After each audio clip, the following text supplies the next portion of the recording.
Everyone. My name is Russ Cohen, and I'm fortunate to serve as a volunteer for the Protect Us Kids organization. I would like to welcome you to the inaugural Protect Us Kids virtual conference. I'm also fortunate to introduce the moderator for our next session, Mark Shepard. Mark has worked with federal law enforcement, national security, and civilian sectors for our federal government for over 20 years as an executive leader focused on public record data and entity risk profiles. He specializes in insider threats, person of interest, location tools, biometrics, fraud, waste, abuse, investigation, immigration, and human trafficking detection. And with that, Mark, I will turn it over to you and the rest of the panel. Thank you, Russ. I appreciate it. I'm excited. I'm gonna jump in. We've got the only panel of the day, and we've got 5 countries represented. So I'm super excited about this panel. I was sharing with the team before we were doing some preparation work over the last week, and I'm just can't tell you how excited I am about it. So let me tell a little bit about what we're going to talk on, and then I'll introduce the panel and let them talk a little bit about their mission areas and some of what they each bring from their corners of the world. So let me name the panelists first. Panelists, we've got Ashlyn Frenenal, who's the youth program manager of the EPIC project and also of the sub-project within EPIC, My Friends Are Not for Sale, based in the United States. We've got Tanania Reed, who's a volunteer for Pursued International Foundation out of Jamaica. Thank you, Tanania. Peter Offware, who's the country director for Health Right International in Kenya.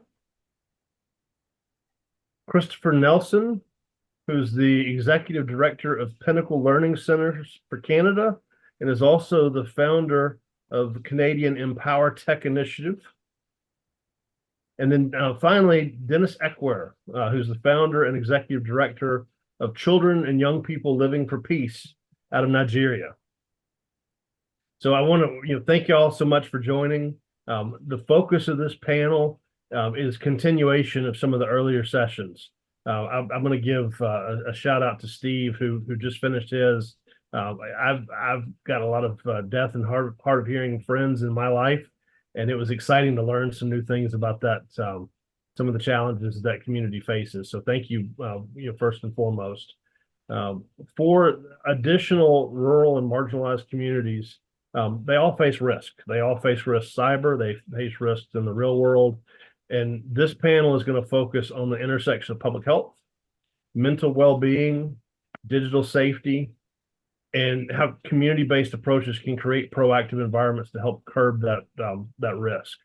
We're going to have discussion on digital literacy, raising awareness about online risks, how to curb the demand, and how to equip families with cybersecurity tools to help defend themselves. This will be good for caregivers, educators, community leaders, anybody trying to help promote a safe, compassionate environment for helping kids be kids. And so with that, Ashlyn, I'm going to have you introduce yourself, and then Ashlyn, we'll go from Ashlyn to Tania. Ashlyn? Hi.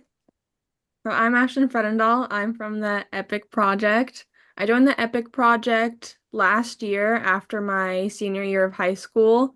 My Friends Are Not for Sale is a student campaign project. I was able to begin my senior year alongside the nonprofit, the EPIC project. And after working on the campaign and after working on the campaign, the EPIC project really liked the work that we were able to do at our school. So they hired me on to their nonprofit so I could share this program with other high schools and introduce it into the middle schools. And yeah, I'm super excited to be here. It's really nice to meet all of you. And I think spreading awareness on digital safety in order to protect the well-being of kids is super important. We all know technology is here to stay. It's not going anywhere. So what we can do is teach kids how to navigate it safely. Thank you, Ashlyn. Tanania? Okay, so hi everyone. My name is Tanania Reed, and I'm a volunteer from the Pursued International Foundation that's based in Jamaica. Before I begin, I'd like to issue a disclaimer. I know that I have a baby face, my voice is very high pitched, and I might look like one of the children that Protect Us Kids is trying to protect. I am not. I'm a volunteer from Pursued, and before I even go into what Pursued is, I'd like to issue a note of thanks to each and every person who's on the team. Mark, Vida, Charlie, I don't see Charlie here, but I remember I received an email from him. So I wouldn't have spoken to him personally, but I'd like to thank him as well. And just all the volunteers who are, and all the persons who are part of Protect Us Kids. As someone who is passionate about our children who is grieved every day by the things that they experience, I am very grateful that this conference is happening. So a little bit about, well, not a little bit about Pursued. We are a nonprofit organization, right? Our logo is red. That's why I have on a red blazer. And we fight against human trafficking locally in Jamaica. We have three main focuses. The first being awareness, because we believe that, I mean, most of you are part of the sphere or the realm of persons who do fight against human trafficking. So you understand that awareness is a very big part of prevention, because if persons are able to tell the tactics that some persons use online, and in order to present a threat, they're more able to detect it and thus aren't as vulnerable as they would have been had they not been aware. We also focus on outreach, and we do this through different programs, including mentorship, counseling. We are a heart-based organization, so we do have a very, very deep compassion drive, fuel, right? And that's a part of what we do. So we help women who have experienced sexual exploitation to be reintegrated into society. So whether that's providing practically for them to go back to school, or giving them, outfits to go back to work, we aim to look at the individual needs that women have and use the resources that we have to meet them as best as possible, out of our passion. And the last thing that we focus on is, so reintegration. So providing practical resources. So I just mixed the two of them just now. We are a faith-based organization, and our motto is we go where they are. So it's really about pursuing these women, going into the places where there's darkness, where they might feel alone, and doing the work on the ground to help them to see that they're able to have a better outcome. I'm excited about how I'm going to be able to assist today. And yeah, thanks for having me. Thank you, Tanania. Peter and then Christopher.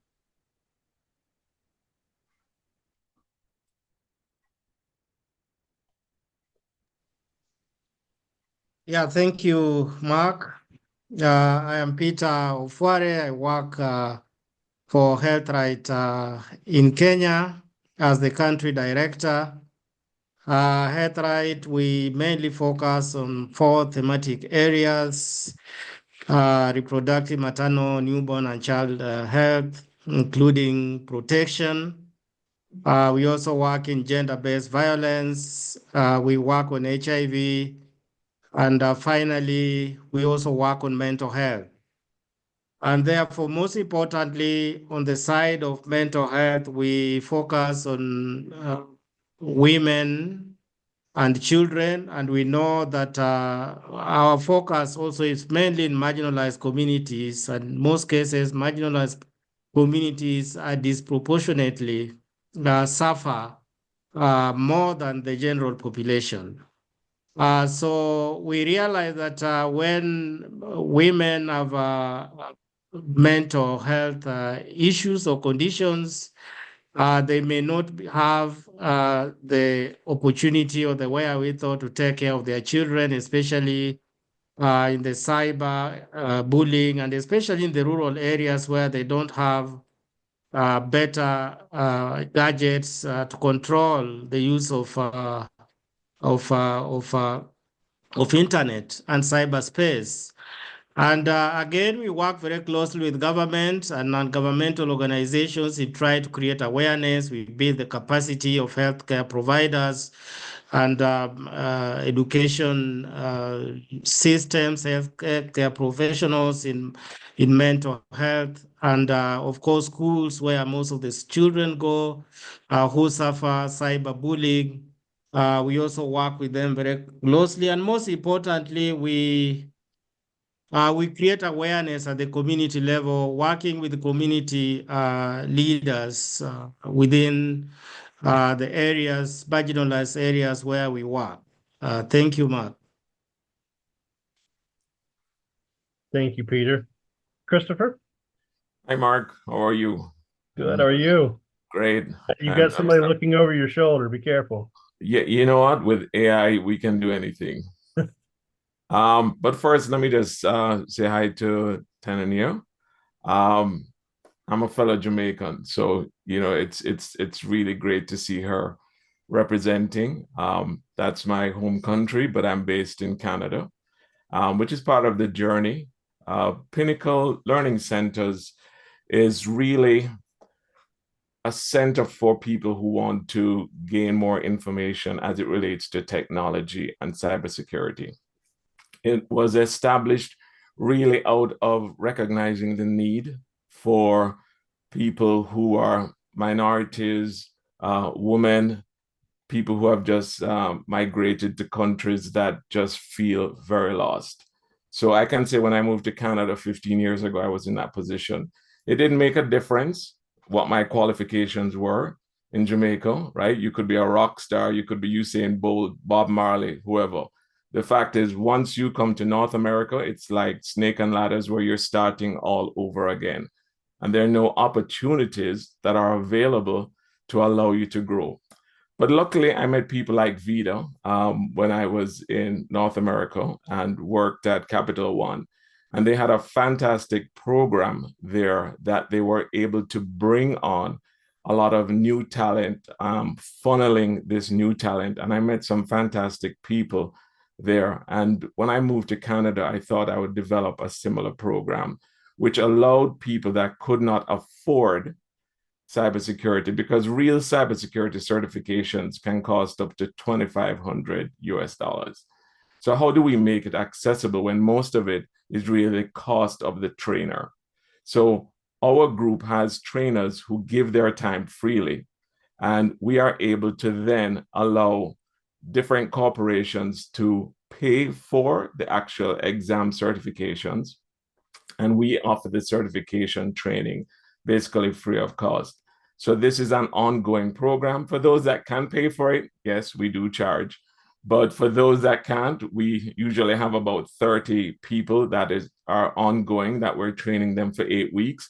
And we allow them to then take the exam or have a certificate of participation. We mentor them. We help them to do resumes. And, this has grown through the Caribbean also. We work with companies like Angela De Freitas, which is Choices Magazine. We're now going into Ethiopia. We're going to be partnering with Habtech Solutions in East Africa. So it's just growing. And for people who are involved in it, we're just very passionate and just happy. It's not about money.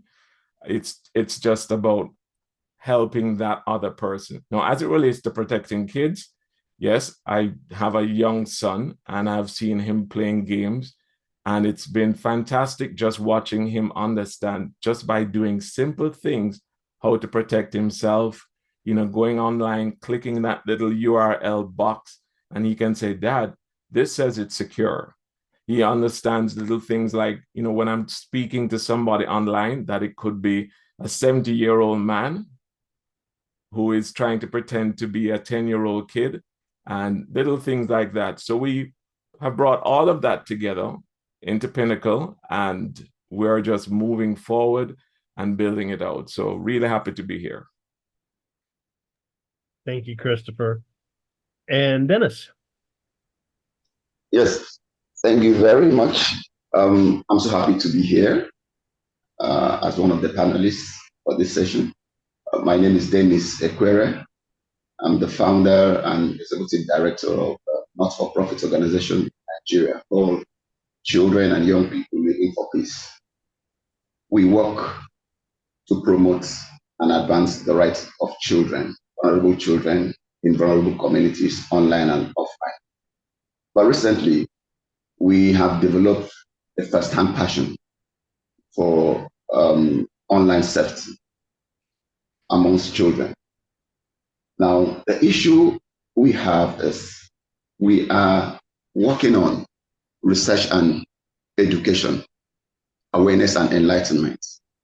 We also want to see how we can use advocacy strategy and skills to influence legislative frameworks and policy formulations around child safety in Nigeria space.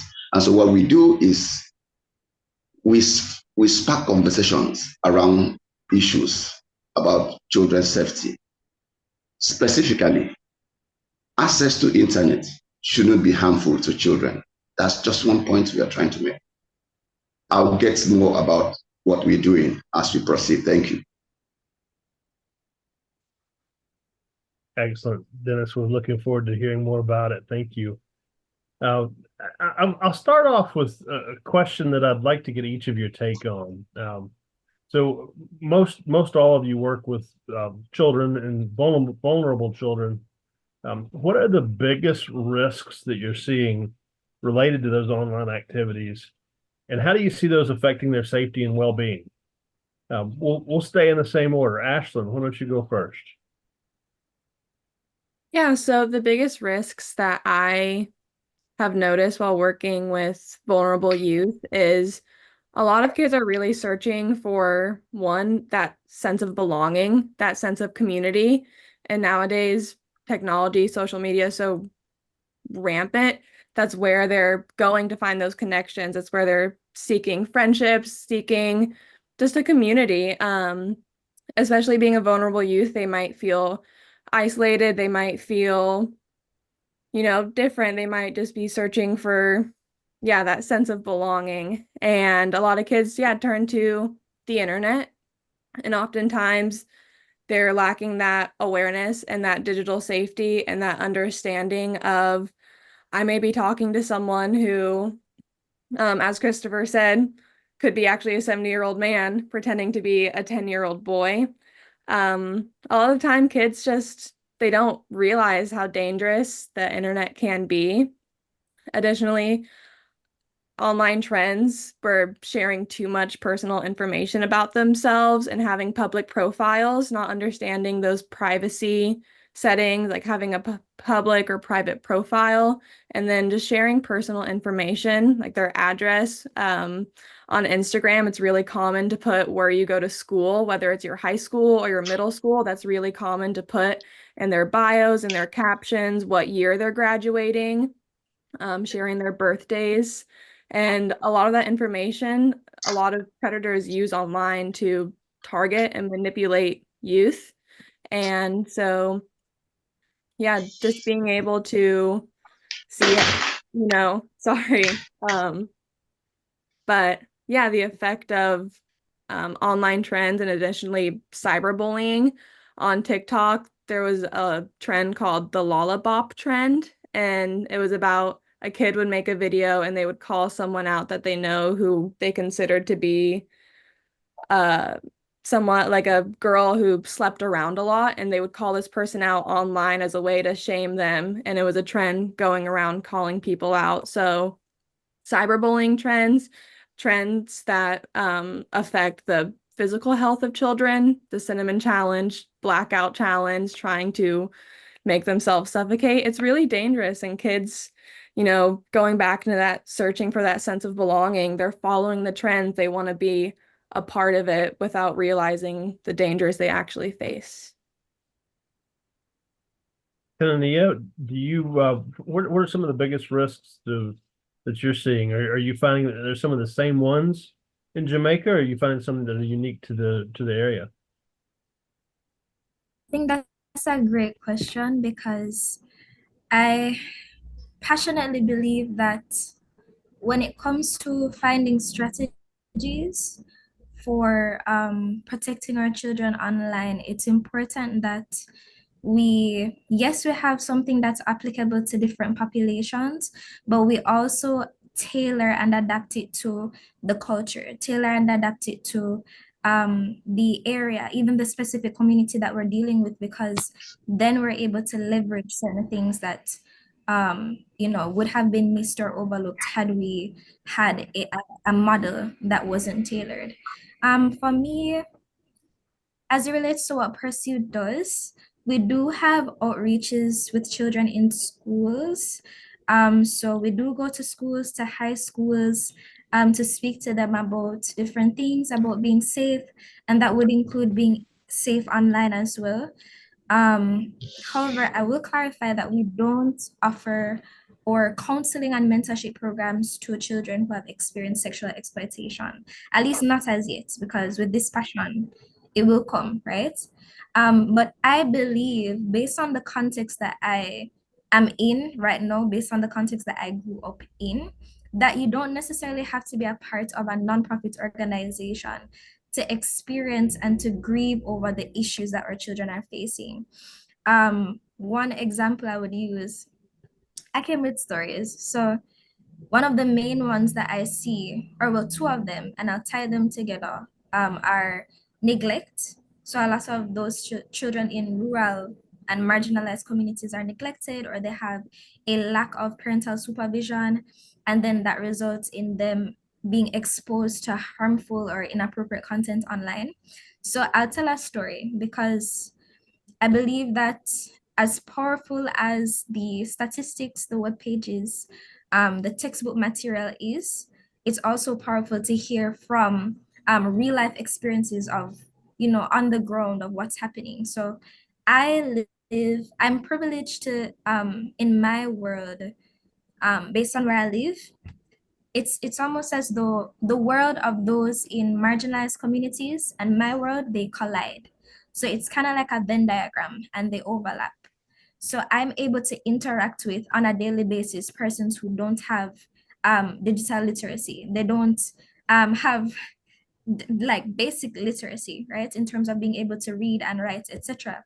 And I remember there was a time when I was going to Mr. Nelson, you would be familiar with like a shop. So I was going to the shop down the road, right?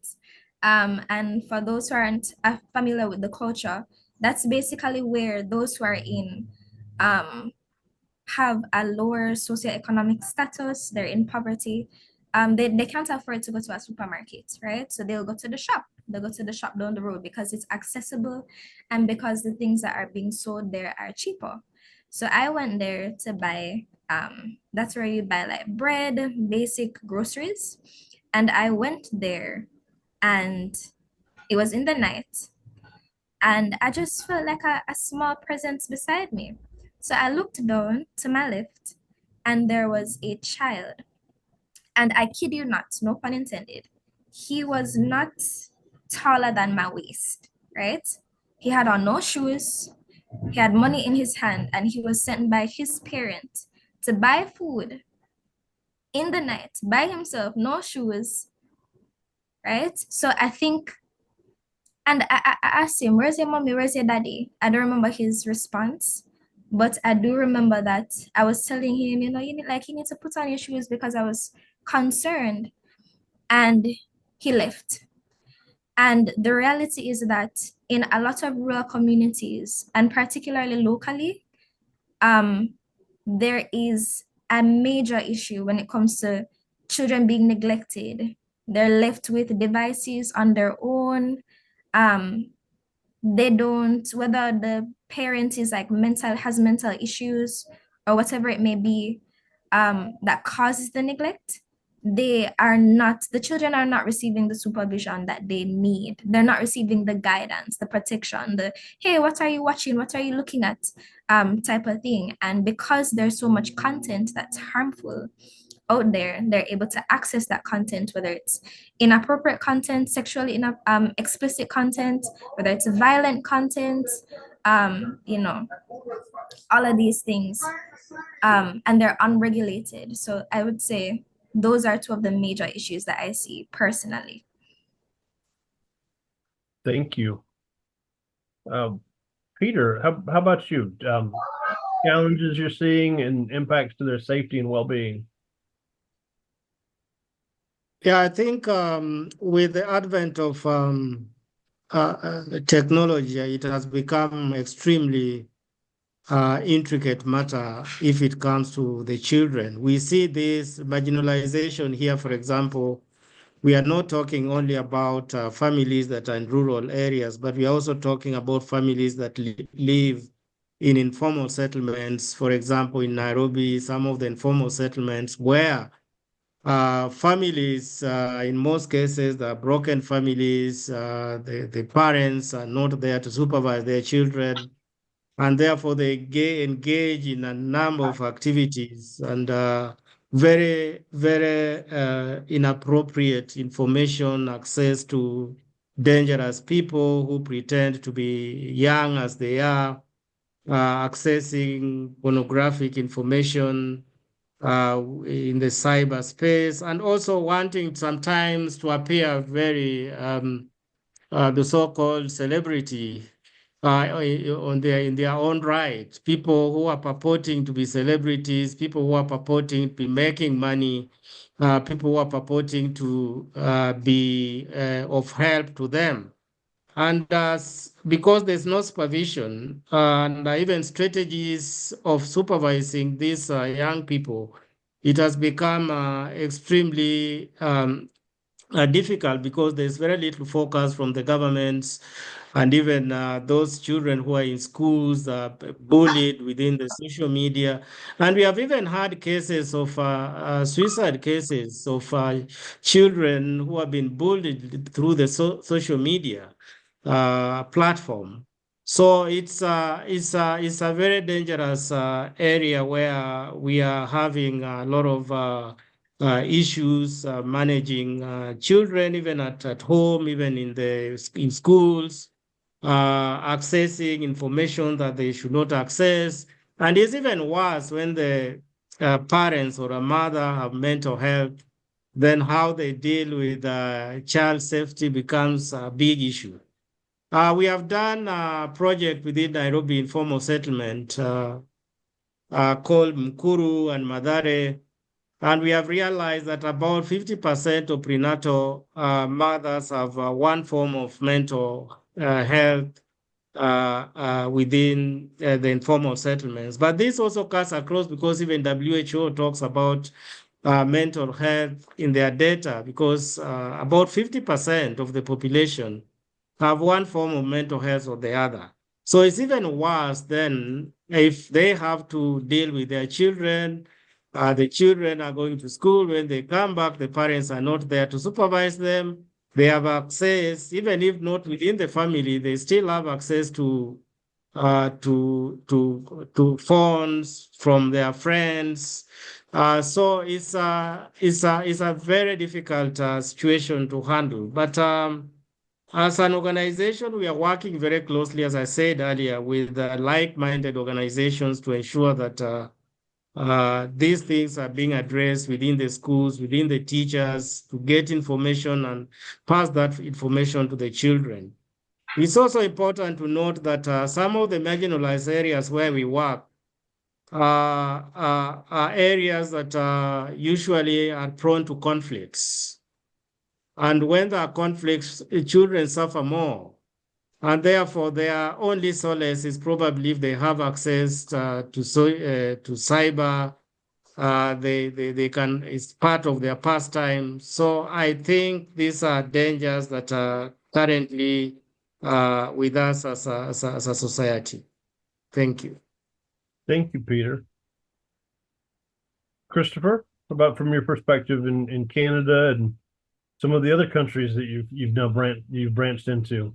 Yeah, so I look at it from the perspective like COVID.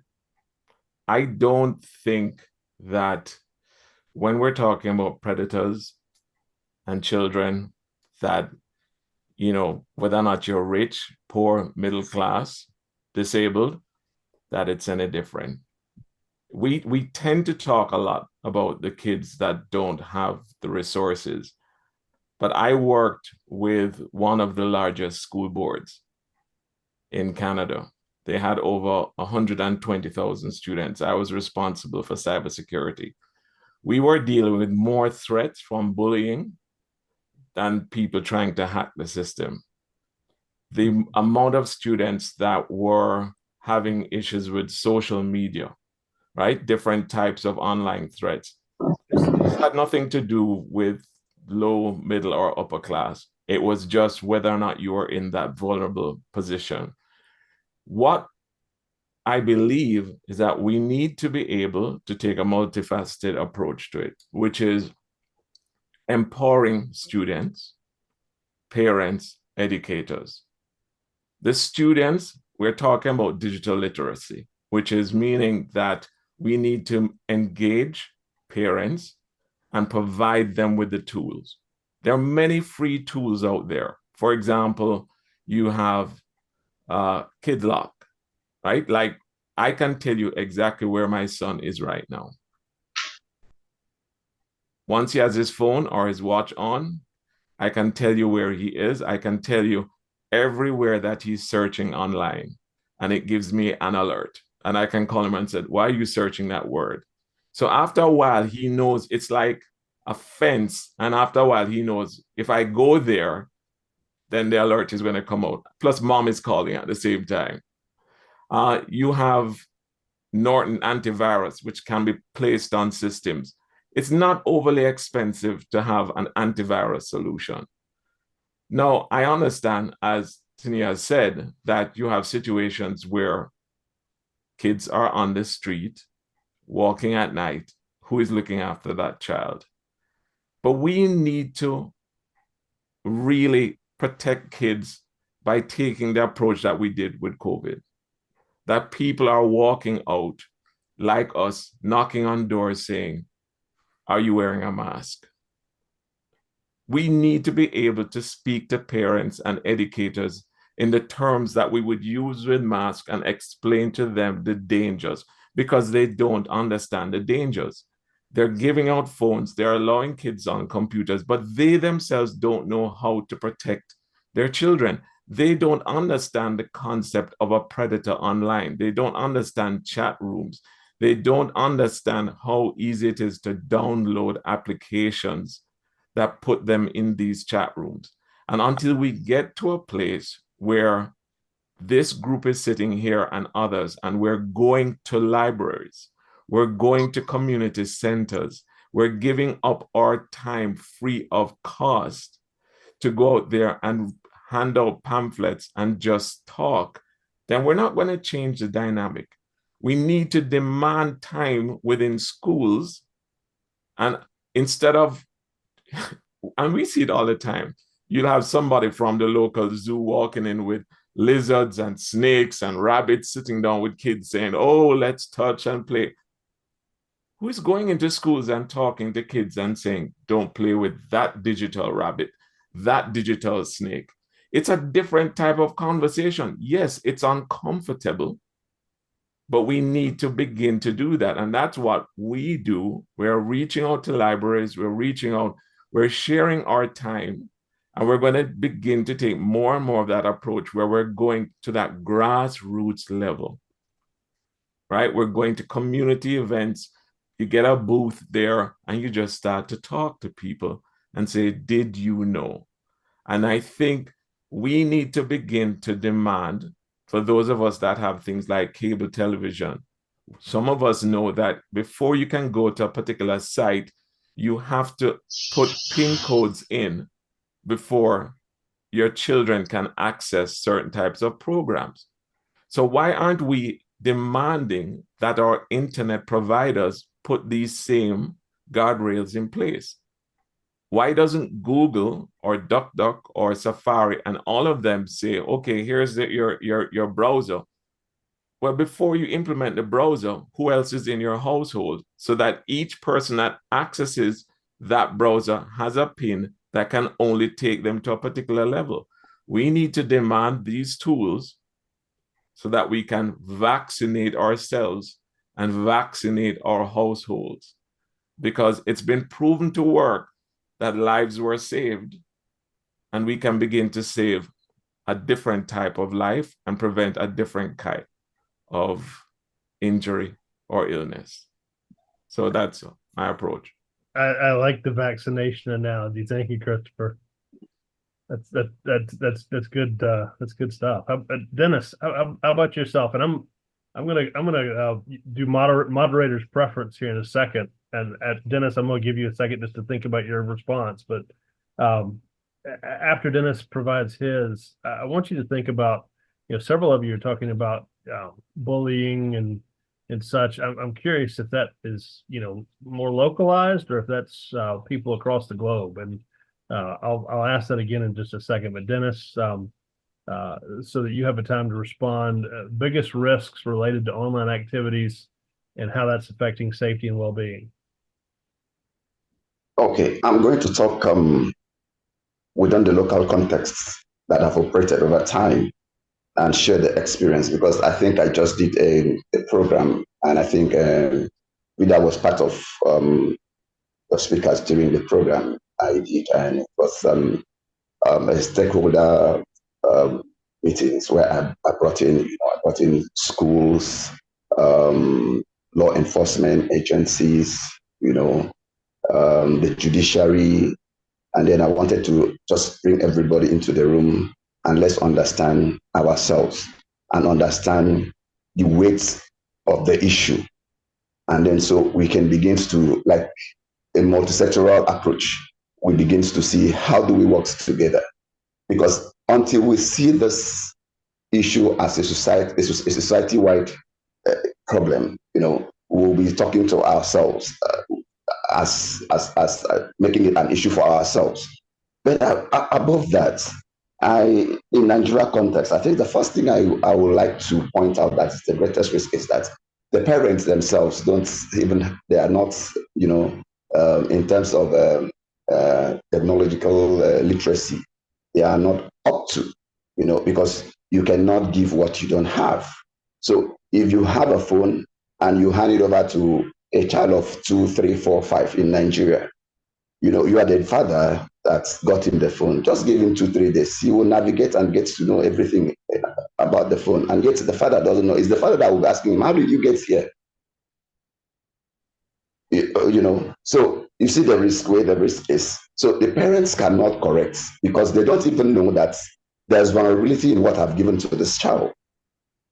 So we need to, first of all, begin to educate people, not educating people on how to use the internet or technology, beginning to tell people about the risk, first of all, because until they understand that there's the risk in it, we cannot protect. That's the first point I'm raising. The second point I'm raising is that we find it difficult for children to speak up. Children are undergoing a lot. There's a lot of cyberbullying, sextortion, child sexual exploitation, abuse, child trafficking, all is ongoing. But most times we need these children to speak up.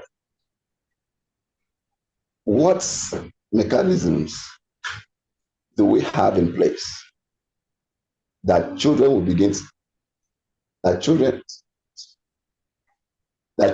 begin to understand that they can speak up, and when they speak up, they are safe. That's the risk that I'm also looking at. And live streaming of sexual images of children, is ongoing, because they've shared the pictures, they didn't know the vulnerability, they didn't understand the intensity, the impact, that will have negatively on them. And so they just do it because they are children. Children in this context in Nigeria, I'm talking about 18 below. They don't understand the risk involved and all that. Then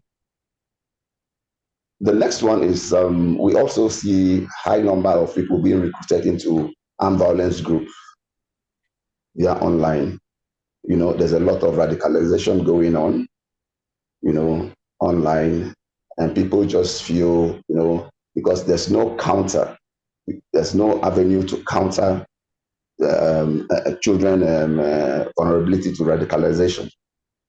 So they fall victims, and you see a very high number of people being recruited into violence armed groups, resulting into terrorism and the rest. So I think that's the risk I also look at. And finally, the high increase in child trafficking, and because a lot is going on in that aspect, children are being, exposed to the risk of even forced migration, being recruited, talk into, some of them are being, there's this thing we call capping, they are being mentored online, and then mentored into criminal gangs. So those are within the context that I found myself. Those are the few, risks I've identified, and I'm working towards how to, mitigate those risks that I've identified. And part of why I'm happy that I'm here is because it's a global conference, and so we're having people all over the world attending, and so we have to share our ideas and then begin to learn from other people's experience, and then see how we can build synergy for amplification in what we do. So on that note, I just pause there and give you the mic. So the floor is yours now.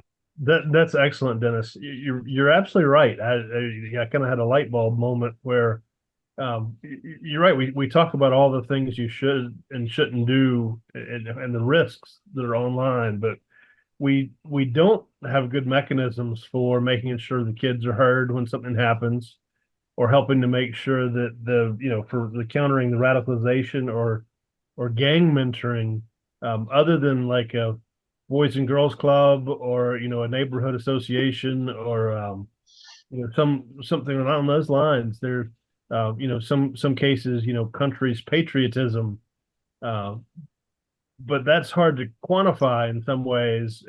But you're right, the radicalization of adults and youth is kind of becoming more and more rampant, and there's not a great way to say no, this is the way you should be. And I don't think there's a great single group that the youth would say, hey, I don't believe in that, and this is an organization where I can go and voice my voice. So that's a really good point. Thank you. Back to the question I said I would offer as moderator's prerogative. Christopher and Tanania, both of you mentioned the prevalence of bullying online, and Christopher, you even said that you see bullying more in Canada than you do people trying to hack into the system for the Canadian jurisdiction you were mentioning. What for bullying, do you see that it's more local students bullying people that they know just for sake of kind of being mean, or is it more of a worldwide demand where they're trying to escalate to get images of kids and then to get videos of kids, and it doesn't necessarily matter where the borders are. You're just trying to see to get more images of youth. I see more of people that and the more things change is the more they remain the same, right? Like I remember when I was 16 and I was 5'2", I used to get bullied. They didn't have any devices to bully me with. Eventually I turned out to be 6 feet and 120 pounds. It changed, but during those years, it was pretty bad. Now, today, and I speak from the standpoint that even though my son is 13, he is autistic. So I also, I'm not just somebody doing cybersecurity. I'm invested in this because this lives in my household on a day-to-day basis. So I am my child's greatest advocate. And, you step over that line, I'm at the school the same time. So I have to provide him with the tools, and I have to work with teams to protect him and other people like him. So it happens with people around who use these tools to start the bullying with pictures. It happens a lot with girls.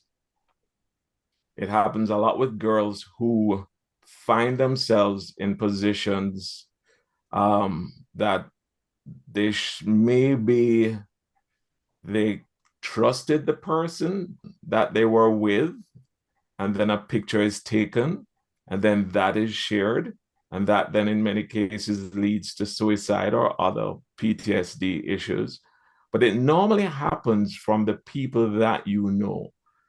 The other type of events are ones where people in other countries may call in, as an active shooter or for threats. And normally you'll find that countries work together, because that can happen from the United States, where somebody's emailing from there, and then they'll coordinate it with the police in a different country. But from the standpoint of bullying, normally it's that same group growing up in school, the mean girls, the jock guys, using these devices, hiding behind them, being anonymous. And you have to have the tools, which are available to everyone, because you can know how to check IP addresses and identify it's coming from exactly from that house. But we need to work again with educators and parents to make them know that these tools are available. You can know who is bullying your child, which device it came from. And then it's kind of like, if you go back, not that I was alive 100 years ago, but if you go back, police officers used to stand up in the middle of roads and stop cars. That's what used to happen. It was a physical thing. Then eventually they had stoplights, and then they had cameras. So now people stop without somebody physically being there. Once we begin to implement these guardrails, and students know that they're going to be caught and that there are consequences for their actions, then we will find that it may not be eliminated, but it will be significantly reduced. So for me, is getting out there. And I was just thinking that, because I know that Vida is a great leader, and I think that one of the initiatives that we could look at is the same way that cigarette smoking has a label on it. It causes cancer.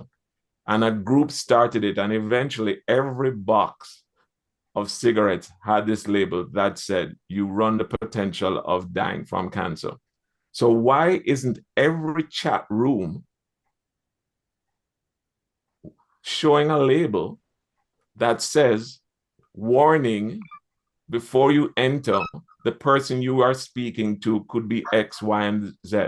Like, why are kids able to go on every kind of legal chat room? I think one of the things that shocked me so much at one of the institutions that I was at that had these over 100,000 students was that they were implementing Minecraft free of cost to every student, which then forms a platform for chat rooms. You're opening a door that you have no control over afterwards. And I think if we got people who signed for it, took it to Congress, pushed it forward, that said, we want a label on every chat room that's recognized saying, warning, before you go in, acknowledge that the person that you're talking to may not be the person that you think they are, right? And eventually it would allow kids to begin to think it through rather than saying, no, mom, no, dad, they're my friend. Why are you being so hard on me? Because they don't understand. And when you look at it from the standpoint that all that person has to say is, so where do you live? Oh, my dad is going to stop outside. Can I come and meet you? And your kid walks through that front door to meet somebody who he has never seen. You may never see your child again. And it's that important that we can begin to take as a movement, even with this group here, and begin to collect names and get signatories that push things like this forward that say, warning, chat room, be aware, instead of just opening the doors and everybody's on them. Tanania, did you have thoughts on bullying, local versus international? I don't want to put you on the spot. Anybody else is feel free to answer as well. But you had mentioned bullying. Mostly in Kenya, for example, it's mostly localized with sporadic cases of global cases, but very few are global. I think that people go to internet, they use pseudonyms, and yet they're locally, just local people. Most importantly, also, I think the laws, most of the African countries are yet to come with the laws that govern cybersecurity, or even if they're there, in some cases where they're there, they're not fully implemented and followed up. It's rare, for example, in Kenya to get people arrested for bullying people, bullying, especially the children in the cyber. So I think these are things that are very important to look at. Institutions that are uh, that are the authority to oversee the police, the judiciary, and even gender and social services ministries that are supposed to oversee these activities are not fully functional. So people take advantage of that because they know at the end of the day, even if you do that, you bully people, you bully young children, you molest them through cyber, there's nothing that are going to happen to you. So these are the dangers that we face, for example, in a country like Kenya, where these laws are not fully implemented and they're not restrictive as it should be in terms of how people are supposed to behave in the internet, and whether the use of pseudonyms and the other online risks that younger people face compared to the adults, because they have not internalized the dangers that can come they find it sometimes very interesting, and they want to continue because they have been encouraged by those people in the online who are celebrities, appear to be celebrities under pseudonyms, and encourage younger people to get engaged with them. As it was mentioned here earlier, I think online has also become a means of social mobilization, where people reach out to many younger people. They mobilize themselves into gangs, as it was said earlier. And it's very difficult to pin them down because they're not using, for example, their phones. Probably they're going to cyberspace within the markets. And of course, the IP numbers are there which can be followed, but I think rarely does that happen in a country like Kenya.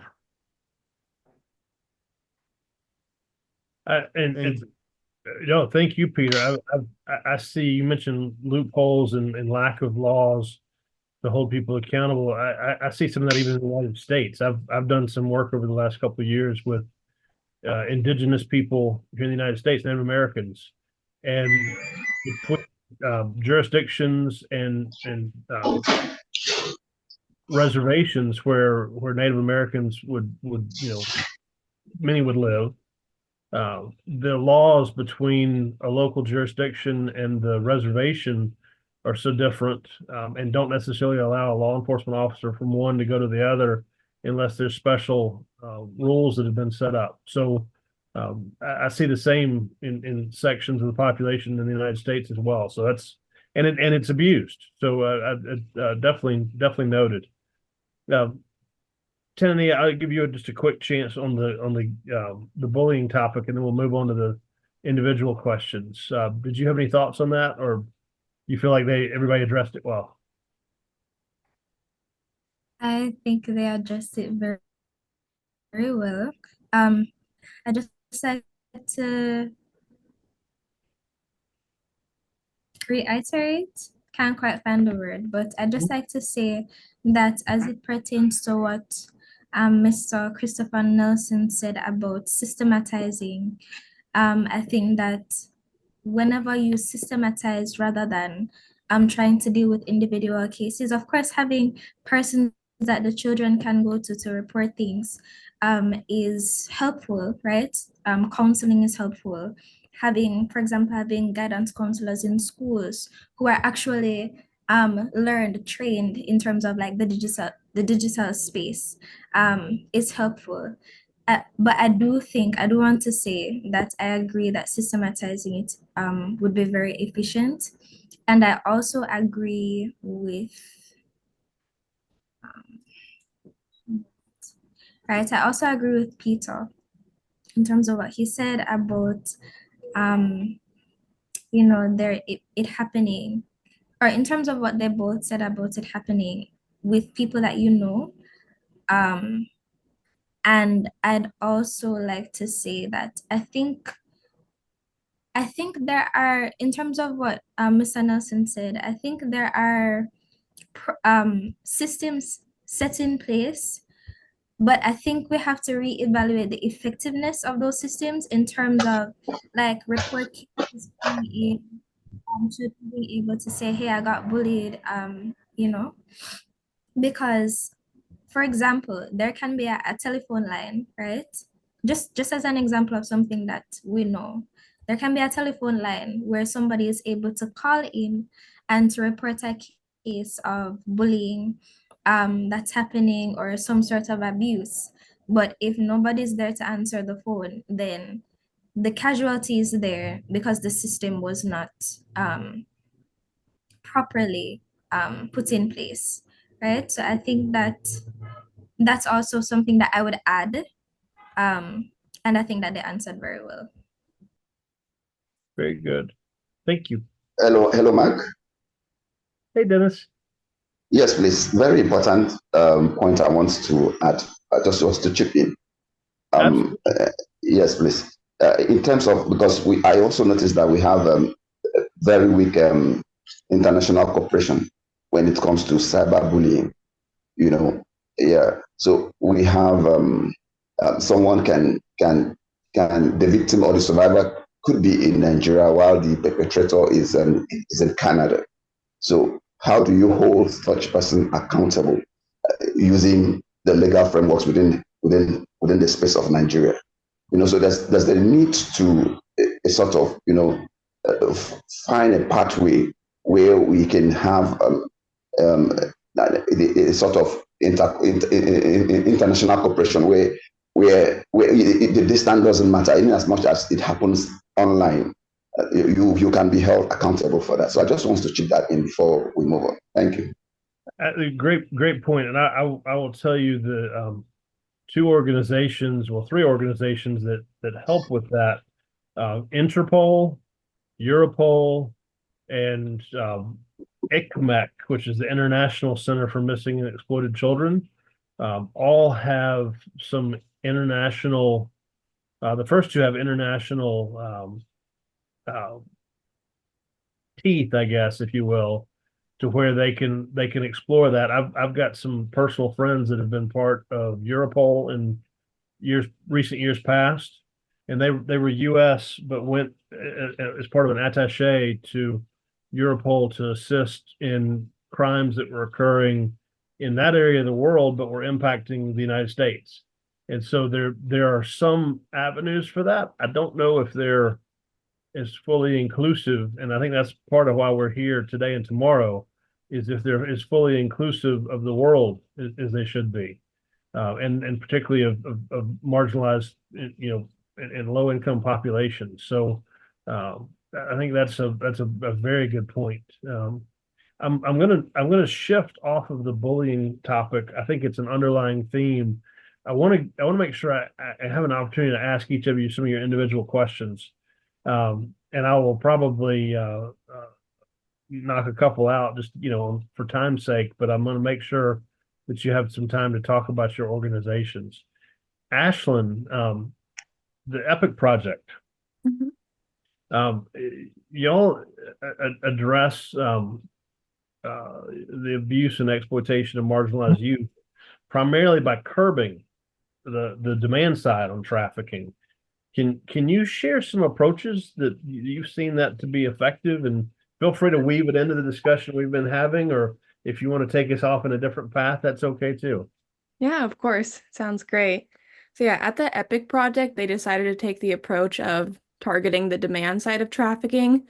Trafficking exists because there's demand for exploitive services, and by targeting the individuals who are creating this demand, um, us people at the EPIC project, we want to deter, educate, and hold accountable the buyers who are seeking and exploiting these vulnerable populations. And if buyers are educated about the real harm of trafficking and who is affected and the legal consequences of their actions, it can lead to a reduction in the demand for trafficked individuals.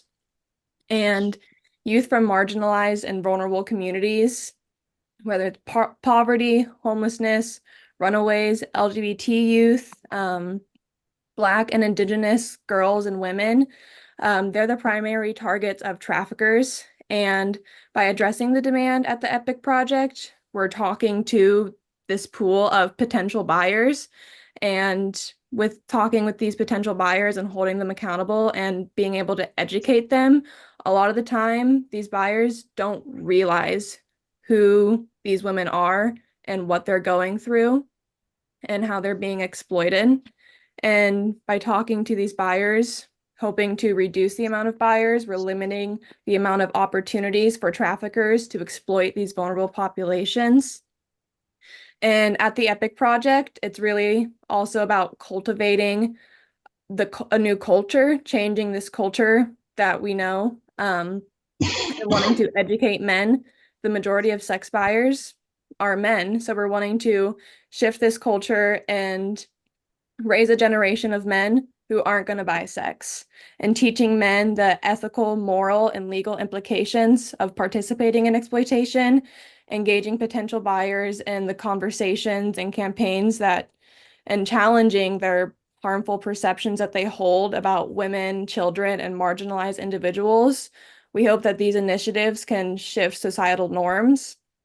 As Mr. Nelson said with the cigarettes, as a culture, we used to think smoking was the normal, completely fine thing to do, but we had this culture shift of realizing it's bad to our health. And now we're like, duh, smoking is bad for your health. But, 60, 70 years ago, that wasn't the case. And even same in the United States here with seatbelts.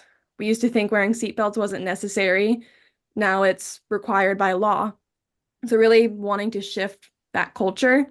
And then, so that's the demand side of EPIC. And then I'm the program manager for our youth prevention program.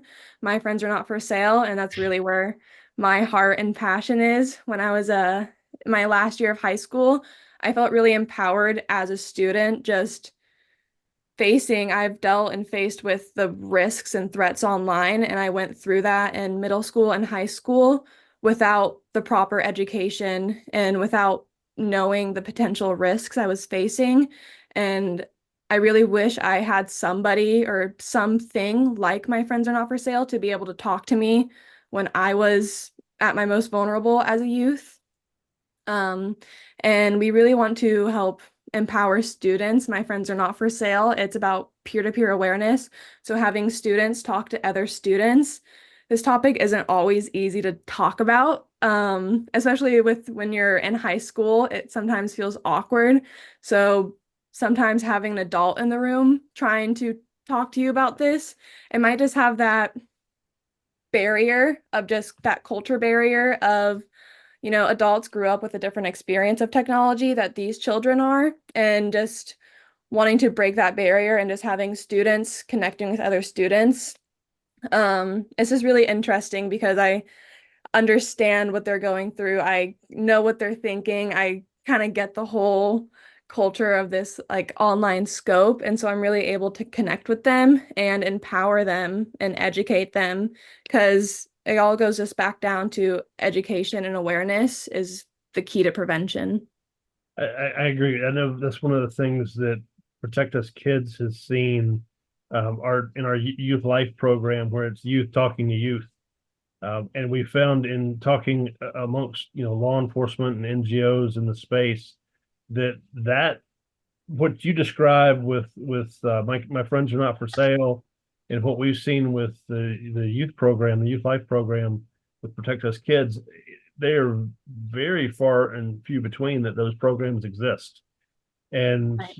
and it's huge. It's great because you're hearing from somebody that's your own age, or just a couple of years within your own age, and you don't have that necessarily that generational hesitation to have conversation, or you've got a better understanding of today's society, today's technology, and so forth. So thank you for doing that. I'm going to ask you one more question that's tangential to some of Epic's project work. That's in addition to showing people that the act of exploiting people is illegal and harmful both to the person and to the buyer. You've gone through some work as the Epic project to almost address I think it's referred to as male loneliness, where Yeah. there's like a kind of a warm hug aspect of it as well. Could you shed a little light on that as well? Yeah, so at Epic Project, we see that there is an epidemic of male loneliness, male depression. We see all these Johns, these sex buyers, and from an outsider perspective, it's really easy for us to point our fingers and shame, shame, shame because their actions are cruel and it is really harmful to individuals. But if we want to address the problem, we do have to step back and ask, why are these buyers doing this in the first place? Why are they at so low of a point, so sad inside that they feel the need to go and exploit others to benefit themselves? And, male depression, male suicide, the rates are really high and oftentimes not talked about. So we do talk a lot about male mental health and creating communities for men. The way that Epic Project addresses the demand is through what we call cyber patrols. And these cyber patrols, it's really just about empowering everyday men who may be dealing with loneliness, maybe relationship problems, problems at work, just any type of stress that has effect on just us humans. It really gets to us, and we don't really create a culture for men where it feels welcome for them to share their feelings, share what they're going through, because we always have this image in our head that men need to be the leaders, need to be strong. So we don't give them that space to be open and to be vulnerable, which is necessary in order just, to be human, to feel good. And so these cyber patrols, when we hear about ending exploitation, we think of, policymakers, law enforcement, we don't really think about just everyday people. And so cyber patrols is about just everyday men in their communities, whether they're, working as a construction worker, maybe they work in tech, it doesn't matter, just everyday men getting with cyber patrols. So they'll all get together a few times a month and they go online onto websites that may be used for posting prostitution ads, and they post fake decoy ads in order to attract buyers. And when they interact, they have a conversation with this buyer. They ask them, how are they doing? Why are you doing this? Did you know, X, Y, and Z? And we take that opportunity to educate them and then also give them resources, mental health resources such as a John School, so they can go and educate themselves further on, the actions that they're doing. And yeah, I started going on a little bit, but yeah, I think it's really important to address male loneliness and creating a culture for men. And it all comes back to, I think everyone is really searching for that sense of belonging, whether you're a kid, an adult, a woman, or a man. We all want that sense of community. And these cyber patrols, I've seen them, I haven't been a part of them, but I've seen them grow into just more than cyber patrols. They're groups of friends, they're groups of men who understand each other and they know that they can rely and support one another. And so that's combating male loneliness. That's awesome. It's a unique way of addressing it that you think about that for suicide prevention and for general depression and other aspects. But I think that's a unique area to target here that's helpful for the mental, but also has a wonderful side impact of not harming people. I mean, it's a great effort. Thank you, Ashley. Thank you. Tanania, for Pursuit International Foundation, you're doing a lot of work that's both for awareness and restorative support for trafficking victims. How are you seeing the influence of the online and digital spaces on youth behavior and safety in some ways maybe we haven't already talked about? And how, and kind of a follow on to that is, how are you seeing the community involvement helping?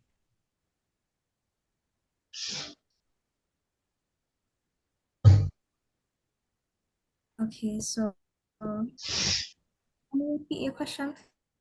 Certainly. Please? I'm so sorry. No, it's okay. I kind of merged two questions together. So for what I know, a lot of what Pursuit International Foundation works on is on awareness and restorative support for trafficking victims. And how are you seeing through online and digital spaces that impact youth behavior, but also how are you seeing the community rally around? And if everybody, I'm going to do the same. If everybody else can, I'm muted too soon. Everybody go on mute real quick. There's a little bit of background noise we're getting. And Tanania, if you can come off mute. Okay. Okay, so as it pertains to youth, we know that one of the main channels or spaces that we see youth interacting, youth seeing other youth, is on social media. I think Ashlyn would have touched on just the impact of, how just the process of socialization happening. So youth seeing other youth being influenced by their values, being influenced by their behaviors in both positive and negative ways. One second.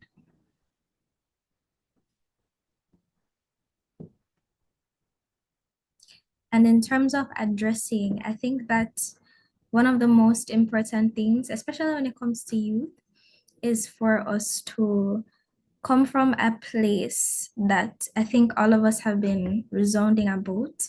I know you said that's something that we haven't mentioned, but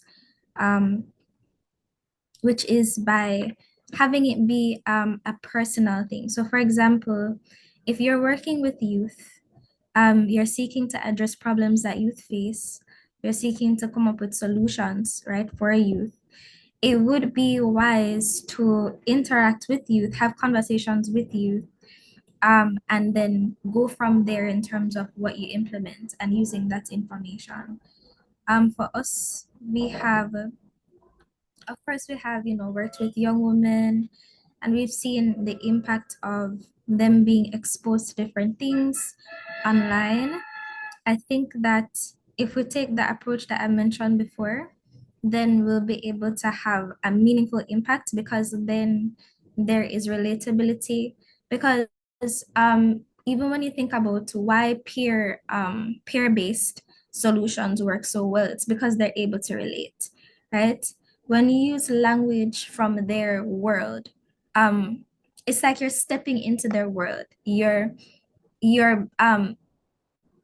it's more approachable for them, and thus the solution itself is more effective. So I think that is something to consider when thinking about addressing youth issues and the problems related to that in terms of the context of what we're talking about. Excellent. Thank you, Tanania. Peter, I want to come to you next. With Health Right International, you focus on refugees, migrants, indigenous people, LGBTQ plus, survivors of gender-based violence, HIV affected. and general expansion of health. One of the studies that y'all have done, I understand, is on parental mental health and specifically maternal mental health.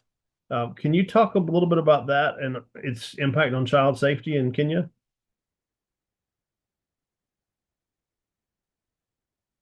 And you're on mute, Peter. There we go. Yeah, thank you, Mark. This is one of the most neglected areas of health globally. We as Health Right, we are looking at the fact that strengthening maternal health support for perinatal women in marginalized areas and its implication to child safety in the digital age. So as an organization, we are looking at mental health, both how it affects children, both online and offline, by integrating public health initiatives and child online protection strategies. So we apply a number of strategies. One of the strategies in enhancing maternal health services to protect children. Here we use a method called stepped care model designed by WHO. It's a model that looks at various stepwise in terms of treatment of mental health conditions for perinatal women, support ensuring mental well-being of both mother and child. And we also train community health, we call them community health promoters. The name has been changing for years. They were community health volunteers, now the community health promoters, to create awareness within the communities where we work and work very closely with government officers within the medical profession to enhance awareness within the communities about cyber security, especially focusing on women and children. We also integrate community support in digital safety. We promote awareness among the marginalized communities about maternal mental health among the vulnerable people, particularly in digital spaces where children are exposed. And we also, as I said earlier, we work in partnership with various organizations, including government agencies, other non-governmental, non-state actors, to ensure that children are safe within the cyberspace, both online and offline, because most of the communities that we target in the rural areas, they may not have much access to online services. So we target to ensure that children are safe from the bullies that we talked about earlier. We also promote digital and mental health awareness. And that means that we work very closely with the family members, bringing men on board. Because in most cases, when you are targeting women, there's a tendency to neglect the role of men within the mental health space. So we bring men on board and create awareness within the family so that they can also be available to support their children and foster holistic family-centered approach. We also conduct training and integrated workshops and sessions to ensure that we pass messages that create awareness within the community and the impact of mental health within the digital space. That is really a very serious issue that we have had earlier. A number of people committing suicide because of the issues within the digital space. And we also try to mitigate the digital risks that are found within that space. So the idea is to improve the understanding of this neglected epidemic that is mental health within the women, prenatal mothers, but also how that would really impact on the children within the spaces where we work, especially the vulnerable children within the online space. We also want to increasingly engage with the families as a unit. Because even if you train a mother, you train community health volunteers, but you are not bringing the family as a unit together on the issues of mental health and child online protection strategies. So these are really very important for us as Health Right International. And finally, we strengthen support systems to ensure both the mental well-being of perinatal mothers and the safety of children in the digital space. And of course, we want also to advocate for the government to enact laws that can protect children within the digital space. Therefore, we are in this space where we focus on mental health, but also ensure that there is also the safety of children and the mental health issues that come as a result of engaging in the digital space. Thank you. Thank you, Peter. And I tell you, we're up against our time. We set out and said 80 minutes, and I think we could be here for 5 hours, and I'd love it. I really do. It's interesting. And Christopher and Dennis, I'm going to apologize to you in advance for not getting to a couple of the questions, but what I want to bring home a couple points. You'll see that there's differences, culturally on the roles of gender. Peter just went through several things that are unique to to the parental practices, in Kenya. Ashlyn went through several things around how focusing on the demand side and kind of giving a group hug and I'm not trying to minimize that to guys to help curb some of the demand side. We heard about bullying and the need for some way of consistently reporting these things and them being enforced. And I can't thank y'all enough. This is one of the things that Protect Us Kids in our mission set is to help shine a light on other groups so that we can all, be partners in this effort. We're all trying to help curb the same type of bad behavior and the same harm being brought to people. And I can't thank y'all enough. So thank you so much. If there's any questions, we may be able to address those when we make the recording available.